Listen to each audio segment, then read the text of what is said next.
IMS에 대해서 소개를 좀 드리겠습니다. 또 처음 오신 분도 계시고 또 하니까 우리 IMS에 대한 소개를 좀 잠깐 드리면, 우리 IMS는 국제 선교사 지원단입니다. 하나님께서 이런 마음을 주셨고 또 이것을 우리가 하나님의 은혜로 세웠습니다. 이번에 2차에서는 1차 캄보디아 지원 사역을 마쳤고, 이번 2차에는 러시아 임마누엘 교회와 또 캄보디아 방과후반 사역을 동시에 진행을 하려고 합니다. 이번에 주제 말씀은 서로 연합하여 주님의 몸을 세우라 하는 말씀이십니다. 에베소 4장 15절에서 16절인데 한번 같이 읽어봤으면 좋겠습니다. 시작. 오직 사랑 안에서 참된 것을 하여 범사에 그에게까지 자랄지라. 그는 머리니 곧 그리스도라. 그에게서 온 몸이 각 마디를 통하여 도움을 받음으로 연결되고 결합되어 각 지체의 분량대로 역사하여 그 몸을 자라게 하며 사랑 안에서 스스로 세우느니라. 아멘. 네. 머리 대신 예수 그리스도를 중심으로 해서 우리 각 지체들은 사랑으로 연합하라고 하십니다. 그래서 주의 몸 대신 선교지 교회가 제 역할을 할 수 있도록 그렇게 우리는 도와야 합니다. 그럴 때 그 교회는 하나님께서 계획하신 모든 일을 온전하게 감당할 수 있는 사랑스러운 교회가 될 것입니다. 이것이 이 말씀을 그대로 이루는 그런 일일 것입니다. 우리는 이번에 러시아 리서치 선교를 갔습니다. 그곳에는 작은 교회가 있어요. 러시아의 울란우데라는 그런 소도시의 가운데서 또 30몇 킬로 떨어져 있는 작은 이볼기스키라는 그 마을입니다. 거기는 임마누엘 교회인데, 거기는 작은 교회입니다. 한 13평, 14평밖에 안 되는 조그마한 교회인데, 그 안에서 목회자가, 선교사가 거기서 잠도 자고 생활하면서 목회를 해요. 근데 열정이 아주 뜨겁습니다. 그래서 거기서 목회자도 막 양성하고 길러내고 있어요. 부흥시키려는 그런 열정들이 굉장히 강한데 너무나도 후원이나 재정이나 열악한 환경 가운데 있습니다. 그래서 우리가 그것을 IMS를 리서치하고 그것을 돕기로 결정했어요. 그래서 이 IMS 위원 중에서 또 전경성 목사라는 분이 펀드레이징을 시작했습니다. 후원을 받고 재정을 모았어요. 그 일을 하는데 그분은 또 탁월하게 하나님께서 쓰셨습니다. 그리고 나서 몽골에 있는 또 우리 IMS 위원 이병근 선교사님이 건축하는 일에 또 굉장한 탁월한 은사가 있었습니다. 가서 러시아에 넘어가서 그곳에서 한 2달 가까이 설계를 하고 또 건축하는 증축을 하려고 합니다. 그 13평이지만 옆에 창고가 한 10몇 평도 있어서 그 뒤에 그 위로 2층에 연합해서 만드는 한 25평 정도를 만들어내는 일을 하려고 했어요. 그래서 2층에다가 예배당을 만들고 1층에 이렇게 공간들을 만들려고 계획을 짰습니다. 그래서 이병근 선교사님이 그곳에 가서 계획을 하고 설계를 하고 그리고 건축하고 또 증축을 했습니다. 이러니 또 캄보디아에 있는 우리 또 IMS 또 위원이신 우리 김범덕 선교사님이 그곳에 캄보디아에서 방과후반을 아이들 방과후반 운영을 하고 있는데, 그곳에 있는 컴퓨터 설비를 다 설치하고 방과후반 운영을 함으로 해서 아이들의 놀라운 부흥이 있었습니다.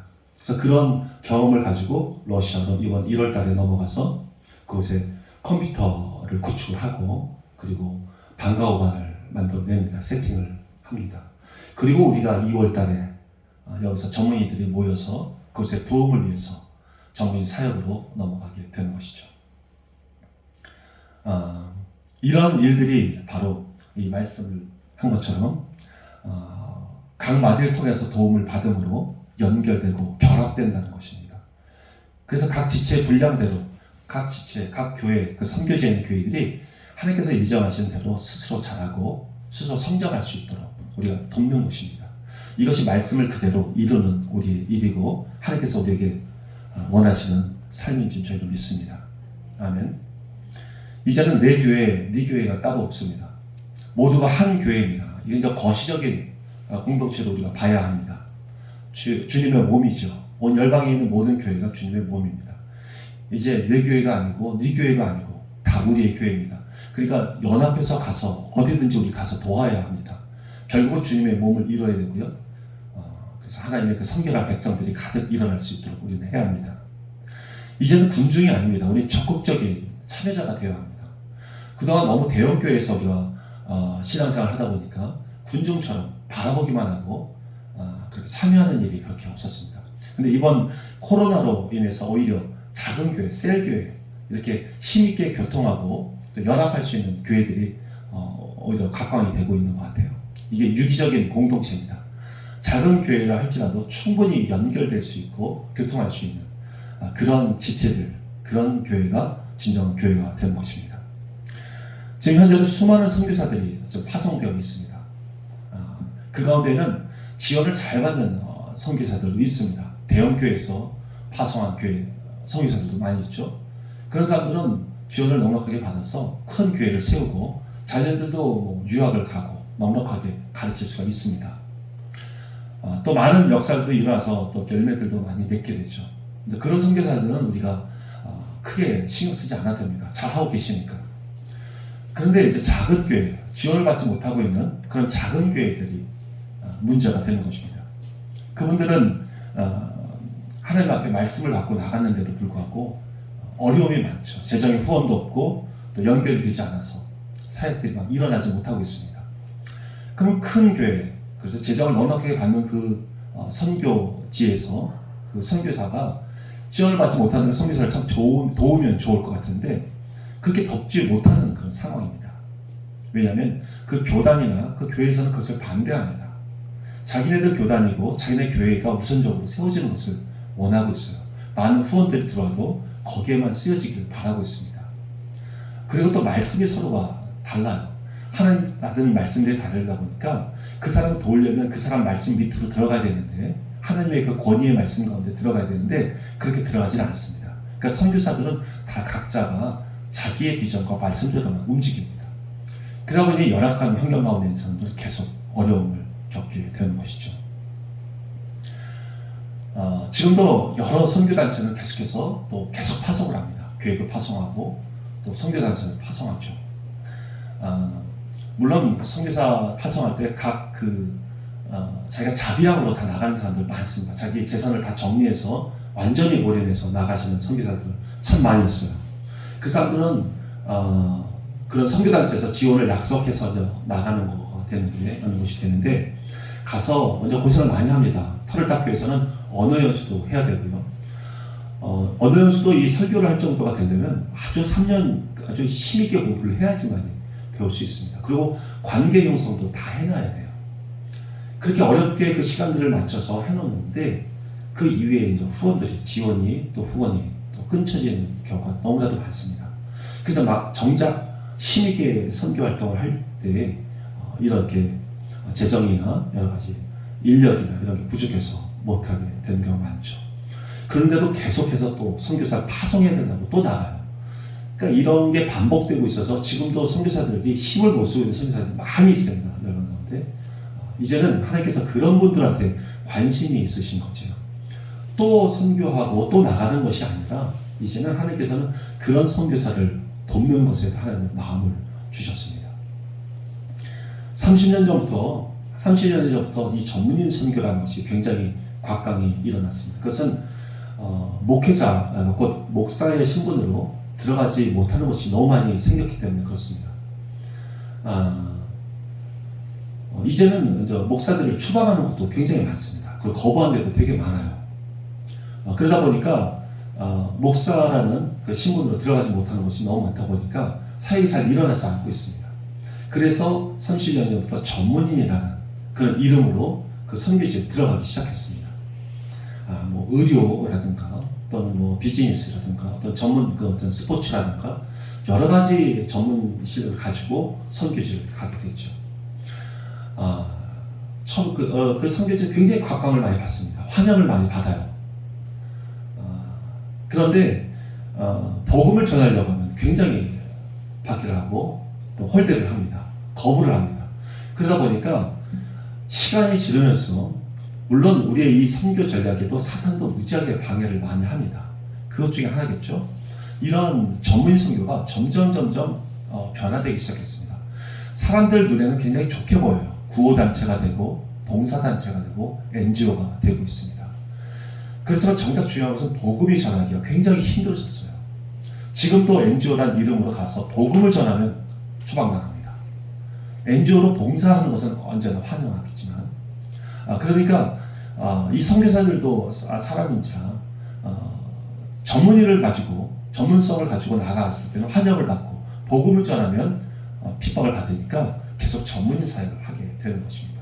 그래서 선교사 지금도 선교사의 이름으로 전문인 그런 사역을 하시는 분도 참 많이 계셔요. 그러나 선교는 오직 복음입니다. 복음이 들어가야 되고 예수 그리스도의 증거가 되어야 하는 것입니다. 선교제의 복음은 영성과 전문성인 두 가지가 동시에 들어가야 합니다. 이것은 양 바퀴와도 같습니다. 한쪽 바퀴가 크고 한쪽 바퀴가 작으면 앞으로 나갈 수가 없어요. 쳇바퀴 돌듯이 계속 돌게 되는 것이죠. 영성이 많아져도 안 되고 전문성이 오히려 많아져도 안 됩니다. 영성이 많아지게 되면 하나님을 알게 되었지만 자기가 무엇을 해야 되는지를 몰라요. 그럼 어떻게 나가야 되고 무슨 비전을 가지고 나가야 되는지를 발견하지 못합니다. 그런데 전문성이 오히려 많게 또 나가게 되면 이 세상을 쫓아가는 경우가 많습니다. 세상의 유혹들을 쫓아갑니다. 전문성으로 해서 하나님을 제대로 못 만난 경우에서는 전문성으로 인해서 오히려 세상의 유혹에 넘어지고 세상의 권력과 재물에 빠지게 되는 것가 너무나도 많습니다. 그래서 전문성에는 성경의 원리 원칙이 정확하게 들어가야 됩니다. 전문성인 하나님의 원칙이 무엇이고 이 전문성 안에 하나님께서 왜 이 전문성을 우리에게 주셨는지를 정확하게 알고 그것을 양 바퀴가 동시에 동일하게 들어가야 합니다. 그래서 영성을 그들에게 하나님을 알게 해줘야 되고요. 전문성을 통해서 그들에게 비전을 발견하게 해줘야 됩니다. 전문성에는 여러분 비전을 발견할 수 있는 그런 통로가 됩니다. 전문성이 있어야 내가 무엇을 해야 되고 무엇으로 하나님께 쓰임 받을 수 있는지를 발견하게 됩니다. 우리는 그래서 복음과 함께 비전을 제시해 줄 수 있는 비저너리입니다. 그 멘토링입니다. 예를 들어서 간호사가 그곳에 가면 먼저 백의천사 같은 이 천사의 그 모습으로 그들 아픈 데를 상처를 싸매주고 붕대를 매주죠. 이런 모습을 보고 그 있는 어린아이들, 여자아이들은 도전을 받습니다. 그리고 보건적으로 깨끗하게 살 수 있는 그런 것들을 가르쳐주고 또 습관들을 가르쳐줍니다. 생활 습관들을 가르쳐주죠. 이런 간호사의 모습을 보고 그는 비전을 발견할 수 있습니다. 그 간호사가 가서 그에게 전문적인 그 간호사 실력을 다 가르쳐주는 것은 아닙니다. 거기는 간호학원도 있고 다 또 배울 수 있어요. 다만 이것을 왜 해야 되는지에 대한 비전을 하나님 안에서 비전을 발견할 수 있도록 도와줄 수 있는 것입니다. 그렇기 때문에 여기에 전문성이라는 것이 아주 탁월할 정도로 많은 전문성을 가지고 선교지에 가는 것이 아닙니다. 그렇게 보여줄 수 있는 정도만 있어도 되는 거예요. 그러니까 여기서 초등학생도 갈 수 있고요.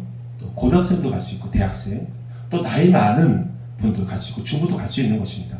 가서 자기가 가지고 있는 것을 보여주면서 그들에게 비전을 심어줄 수 있게 해주고 또 예수님을 알 수 있도록 도와줘야 하는 것이죠.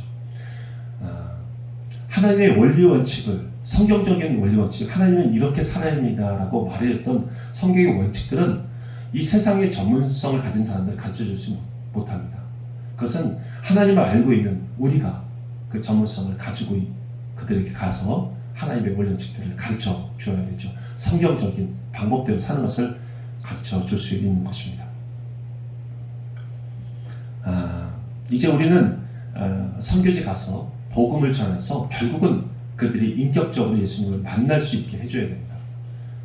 그들이 예수님을 인격적으로 만나면 그리고 그 가운데 비전을 발견하게 되면 그 다음부터 그는 하나님 앞에 기도하게 됩니다. 예수님을 찾게 되고요. 그러면 예수님께서 그들을 인도하십니다. 우리가 인도하는 것이 아닙니다. 우리는 비전을 심어주는 것에 멈춰야 됩니다.